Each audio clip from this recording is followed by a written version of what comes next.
Hello agents and welcome back to the channel. Today, as promised, we're diving into the freshly launched Battle for Brooklyn DLC for The Division 2.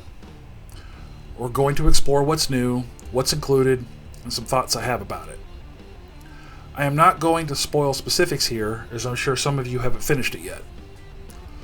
This is just an overview of general thoughts that I have. I'll have more specific things later on, after everyone's had a chance to finish the DLC. There's a lot of info here, so please stick around till the end.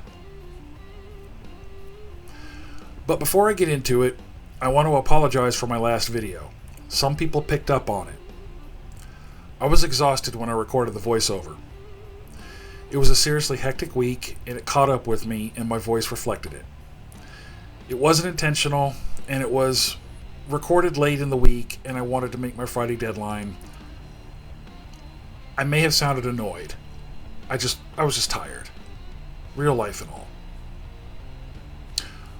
Okay, let's do it. I am going to go on the premise that most of you watching this video have the DLC. I'm not going to go over the whole varying ways you can get it. For me, I just purchased it as a separate download, keeping with my base game. So as all of you know, the DLC is set against an autumn backdrop of Brooklyn Heights and Dumbo. And if I'm being 100% honest here, I have never heard of a place called Dumbo. I actually had to look it up. And I learned it's an acronym. It means down under the Manhattan Bridge Overpass. I learn something new every day. The Battle for Brooklyn introduces a continuing storyline where the Cleaners and Rikers, armed with the toxic purple flame, threaten the city's fragile peace. Pretty cut and dry. Agents will face 3 main missions, 4 world missions, 2 story missions, 2 open world zones, 4 control points, 12 living world activities, 10 bounty locations, over 16 world bosses, 8 new hunters, and 2 safe houses. Could have sworn there was supposed to be 4. But whatever. Oh, and a partridge in a pear tree. Additionally, the DLC brings back the revamped smart cover skill from The Division and introduces the Catalyst exotic mask. Mine dropped after finishing the Army terminal mission the second time around. And according to Trello, it's bugged, it's not working properly, they're aware of it. Price at $14.99 here in the US and $12.99 Great British Pounds in the UK. Now, depending on how rabid you are when it comes to gaming, the Battle for Brooklyn offers approximately 2 to 10 hours of gameplay, not including the time to solve 8 new hunter riddles. I myself took about 4.5 hours to complete the entire quote-unquote campaign, but I took my time to figure out certain mechanics. For example, the new control points have the added mechanic of having to disable some automatic turrets as you clear the enemy NPCs. And I explored the map, removing 100% of the shaded out areas. It was cool to revisit some areas we initially encountered in the Division, such as the police station, where we end up finding Dr. Kendall. I noticed that there were a ton of bags, and cases, and boxes to loot. It literally felt like every 5 feet there was some bag, box, or case to open up, so it was farm central. It made me wonder if this was included due to the economy change, or because other players requested more cases to open. Yeah, there's plenty to loot in New York and DC, but it just seemed like that there was way more loot in Brooklyn, especially for the size of the map. Originally slated for a 2024 release, the DLC faced delays as Massive Entertainment focused on refining the core game experience. This decision, though postponing the DLC, was stated to ensure a more polished and engaging expansion aligning with the community's expectations. Do I agree with this? Well, yes and no. As of the recording of this video, there's still several bugs, some visual, some audio. Trello is updated constantly. So, overall, it's a completed DLC. It just needs some fine-tuning, and I think the devs will get there. It's very easy to criticize a published media, especially a live service game. You have the base template, and the devs add to it. It's never going to be a perfect fit, no matter how many team members are working on it prior to release or how much time they take. The PTS isn't as buggy as it's lacking a lot of the live services, and it's much smaller server service overall. So, players, keep that in mind. Game development is not like it was in the old days when some of us older players like me were still using an abacus, for Christ's sake. The demand is too loud and the player experience too thin to make things perfect every single time. Do I want a polished release? Of course I do. Do I think it needed a year since announcement? Well, my consumerism says no, but if you only have a handful of employees working on the content, I understand the length of time it may take. I don't blame the devs. I blame the shareholders and the uppity-ups for not having faith in a franchise that used to be one of the flagships and putting all their faith into something like Star Wars Outlaws, which ended up not meeting their expectations anyway, from my understanding. Star Wars often sounds like a good, safe bet, simply due to its huge popularity, but recent Star Wars is a mixed bag. And I'll leave it at that. Way too controversial of a discussion to have in a video like this. Anyway, there were some questionable... No, that's not the right word. Artistic? Maybe. We'll go with that. There were some artistic choices in the development of this DLC that stuck out to me. Some of those choices are a bit par for the course in this game, such as mini-boss and main boss names. Yes, the art museum has a theme, so that means the names are attached to that theme. But does it need to be? Some of the names seem silly to me and sort of broke the immersion for me.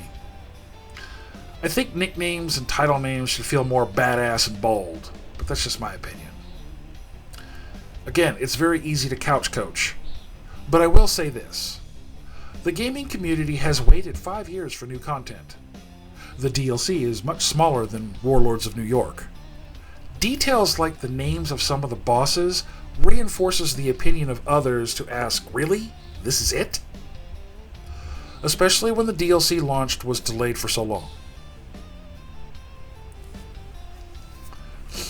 The settlement is a bit weirdly laid out.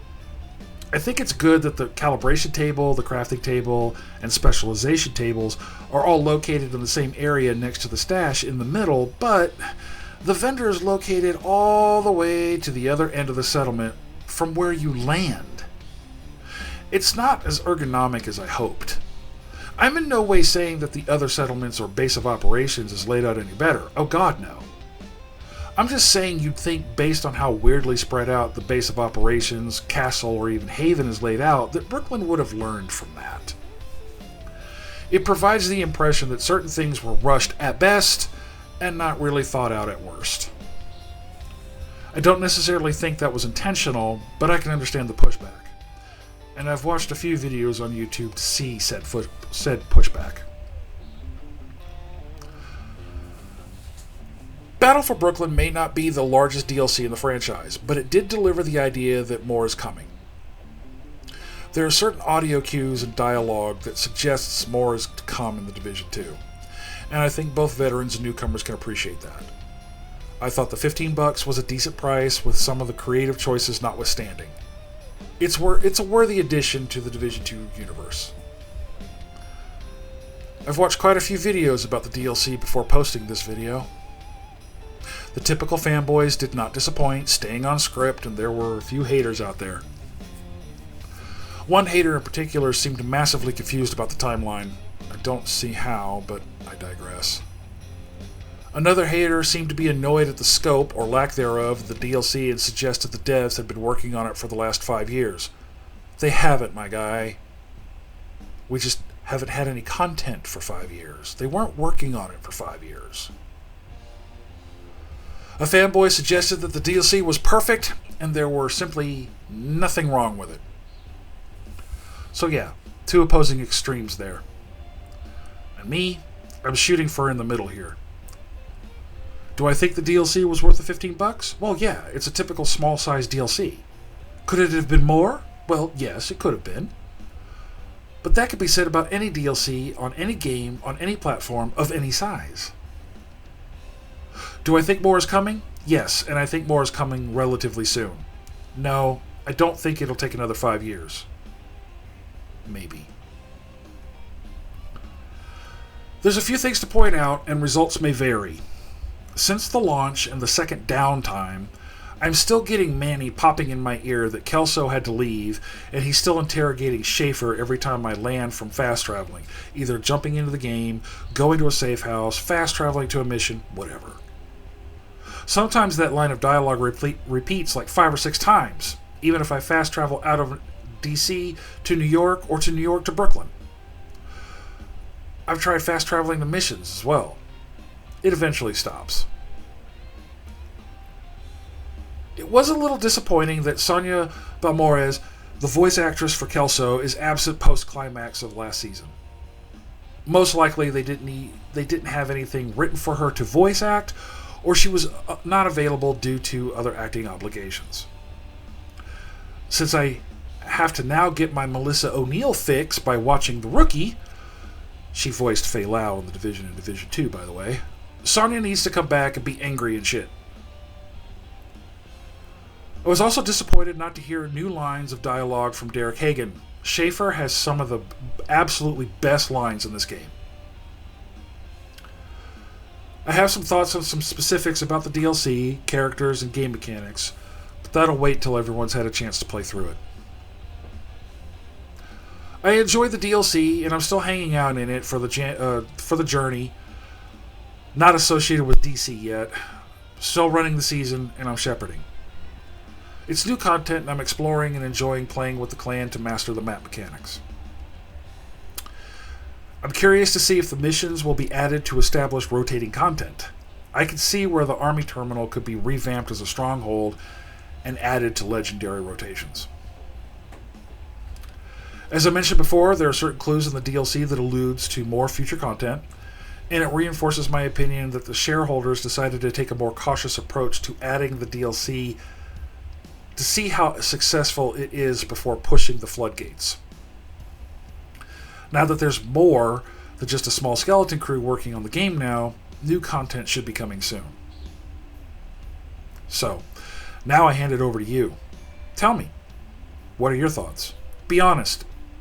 Hit me with them, even if it's raw and unfiltered. Are you pleased with it so far? Do you see what I saw with the clues that there's probably more on the way? Let me see those comments. Before I do the plugs, I have an update for you all. My application for the Ubisoft Content Creators Program was accepted last week. I was a little surprised by it, based on my content, especially being so different from the establishment already in place. But I'm going to roll with it. So you may hear me plug that from time to time for a little bit, just to meet their expectations, which was part of the deal. I got to plug it from time to time as one of the requirements for the program. What can I say? I want to be invited one day to Massive and get some swag and hang out with the creators and talk shop with the devs too. I'll have more info on it for those of you interested in the near future. Should be interesting. Okay, on to the plugs. As always, and I sincerely mean this, thank you for tuning in. Don't forget to like, subscribe, and hit the bell icon for more updates. Share your thoughts on the DLC in the comments below. Hannibal's Bad Dogs is the main clan. Kalevra's Bad Dogs is the sister PC clan. Wicked Bad Dogs is the PlayStation sister clan. And we just launched the Xbox clan as of this last Friday, Grin's Bad Dogs. And all clan chapters are recruiting. X and Discord details are in the channel tab. Follow us on X. Feel free to find us in Discord. At the time of making this video, 781 subs.